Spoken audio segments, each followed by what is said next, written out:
dhiiga jaynoota meeqaa turra dhangalaafame hayyuu meeqaa fi meeqaati turra wareegame ifin dadhabsiisina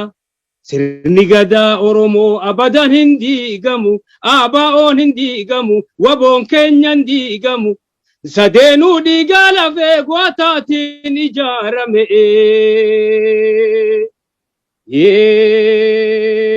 dhiiga jaynoota meeqaa turra dhangalaafame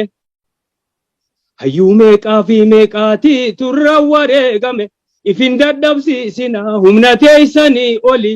sirni gadaa Oromoo abadan hin diigamu ABO'n hin diigamu waboon keenya hin diigamu sadeenuu dhiiga lafee gootaatiin ijaarame halkani deema malee waraaba kopheen qabu cabseen nyaata malee leenci gaachanaan qabu jarri lachuu bineensi bineensuma kanuma kan daranii walirra wayyaan qabu hiddaatu dhiiga malee xannachi dhiigan qabu yonaadir taate malee gariin hayyoota keenya hoggana keenya jenneenu jala fiiga malee leecalloo nurraan qabu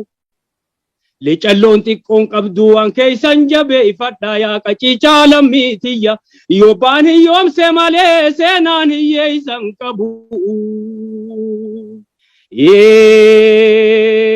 wagari ayli jaje gari gowwoma jaje birbirsa fiin xaggalchee kanniisa ayli jaje birateeysee kajeelti wenni gowwoma jaje waan jalliseefuu qaba jallawaa hambaan qabu mukaan fottoo isan daafkaa gowwoma jaje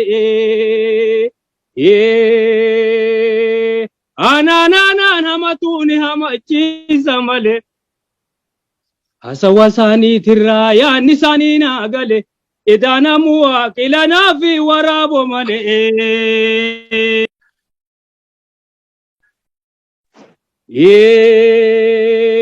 keenyu malee injisaniiti qawwee harka guuranii nurratti duulichisanii bineensa foonnu nyaatee dhiiga nu xuuxaa ture guuzanu yaammatanii ola deemaa Oromoo osoonni lubbuun jiru osoonni dhidhiitatu ibiddaan affeelani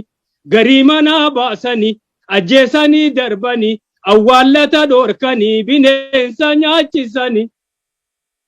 akkana keessa jirra gurraanni dhageessanii maal eeydayyaa Oromoo qaciichaa lammiitiyyaa maan kaanee tetteessanii gariin keenyan dammayne yaa Oromoo arralle lafee warsee isaan cabxuu yoo waliin cabsan malee akka lafee warsee isaatti numa waliin caccabsaa jiran dhiiroo arralle heddummeeyseen nu uume rabbiif galannaa gayu sila akka dunu duulaniin qaata dachiirraa dhumne rabbumaaf jirra malee